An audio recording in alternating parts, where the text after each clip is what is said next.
বাঙালির 21শে মিশন ন্যায়ের পথে আত্মবিকাশে সত্য প্রকাশে অবিচল। প্রিয় দর্শক, কথা বলছি বাঙালির 21শের মিশন নিয়ে। আমরা আছি জজকোর্ট ও ব্রাউনবাড়িয়াতে। আমাদের সাথে আছেন উক্ত ব্রাউনবাড়িয়া জেলা আইনজীবী সমিতির সম্মানিত সাধারণ সম্পাদক জনাব মফিজুর রহমান বাবুল সাহেব। 51তম মহান বিজয় দিবস 2022 আমাদের সামনে। আজ 15 ডিসেম্বর, আগামীকাল আমরা মহান বিজয় দিবস উদযাপন করব। আত্মবিকাশের ধারাবাহিকতায় বিশ্বায়নোপযোগী বিকাশের যে একটি মুক্তির লক্ষ্যে আমরা সমগ্র বিশ্বের বুকে বাঙালি জাতি হিসেবে কীভাবে আত্মমর্যাদা সম্পন্ন জাতি হিসেবে বিকশিত হতে পারি, এই 21শের এই মহান বিজয় দিবসের চেতনা আমাদের আগামী প্রজন্ম কিভাবে ধারণ করতে পারে, সেই সম্পর্কে আমরা একটি দিক নির্দেশনামূলক বক্তব্য গ্রহণ করব জেলা আইনজীবী সমিতির সম্মানিত সাধারণ সম্পাদক জনাব মফিজুর রহমান বাবুল সাহেবের কাছ থেকে। ধন্যবাদ আপনাকে যে আমার কাছে আসার জন্য।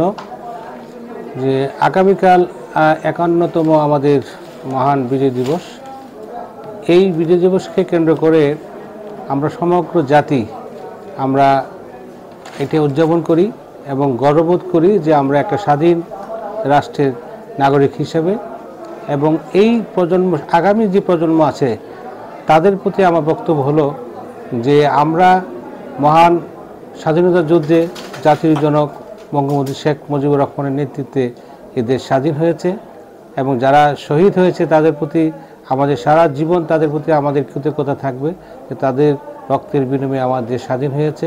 এবং আমরা যারা এই প্রজন্মে যারা আছি বা আমাদের পরের প্রজন্মে যারা আসবে, তারাও এই মহান স্বাধীনতা দিবসকে খুব গুরুত্ব সহকারে উদযাপন করবে এবং এই দেশের এই কল্যাণে এবং মঙ্গলার্থে ওনারা এই জাতিকে সারা বিশ্বে এই একটা স্বাধীন রাষ্ট্র হিসাবে সারা বিশ্বে এটা প্রচার করবে যে আমরা একটা সংগ্রামী জাতি, যে আমরা প্রতিবাদ করতে জানি, যে আমরা এই মহান স্বাধীনতা যুদ্ধে আমাদের যে বিজয়, এই বিজয়টা সার্বক্ষণিক সারা বিশ্বে আমরা এটা প্রচারের মাধ্যমে রাখবো যে আমরা একটা শক্তিশালী, আমরা একটা আমাদের দেশ এবং একটা সাংগঠনিক দেশ যে ঐক্যবদ্ধ, যে জাতির জনক বঙ্গবন্ধু শেখ মুজিবুরের নেতৃত্বে দেশ স্বাধীন হয়েছে। এখন জাতির কন্যা জননেত্রী শেখ হাসিনার নেতৃত্বে আমরা এই বাংলাদেশ একটি উন্নয়নশীল দেশ হিসেবে সারা বিশ্বে আমাদের একটা সুনাম খ্যাতি হয়েছে। এটা আমরা প্রজন্মকে বলবো যে এই ধারাবাহিকতা যাতে এই স্বাধীনতার পরাজিত শক্তি যারা আমাদের বিপক্ষে ছিল, তারা যদি ভবিষ্যতে এই বাংলাদেশে এই আমাদের এই মহান স্বাধীনতাকে যাতে খর্ব করতে না পারে, আমরা সকলেই যাতে এই বিষয়ে সজাগ থাকি। এটা আমাদের মূল একটা বক্তব্য স্লোগান থাকবে যে এই জাতিকে আমরা আগে এগিয়ে নেওয়ার জন্য, এবং ভবিষ্যতে এই দেশের যারা পরাজিত যারা শক্তি যারা ছিল তারা যাতে আর মাথাচাড়া দিয়ে না উঠতে পারে, সেই জায়গায় আমাদের সকলেরই একটা সজাগ থাকতে হবে। এটা আমাদের ভবিষ্যৎ প্রজন্ম যারা আছে তাদেরকে এই বিষয়ে ভূমিকা রাখতে হবে। এটাই আমার মূল বক্তব্য। পাশাপাশি যে 30 লক্ষ শহীদের বিনিময়ে, অসংখ্য মা বোনের সম্ভ্রমের বিনিময়ে, অনেক কোটি কোটি বাঙালি জাতির ত্যাগের বিনিময়ে আমরা এই মহান স্বাধীনতার অর্জন বিজয় পেয়েছি। এই বিজয়ের যে লক্ষ্য উদ্দেশ্য ছিল একটি শোষণমুক্ত সমাজ, একটি নির্বিচারের সমাজ, একটি সুষম শাসন ব্যবস্থার সমাজ, আমরা এই কতটুকু অর্জন করতে পেরেছি এর প্রতি আমাদের গভীর শ্রদ্ধা। আমরা যত জীবন বেঁচে থাকবো আমরা জানাই যাব, আমার প্রজন্ম পরবর্তী প্রজন্ম তারাও জানাই যাবে তাদের প্রতি শ্রদ্ধা, যে তাদের রক্তের বিনিময়ে আমাদের আজকে আমরা স্বাধীন হয়েছি।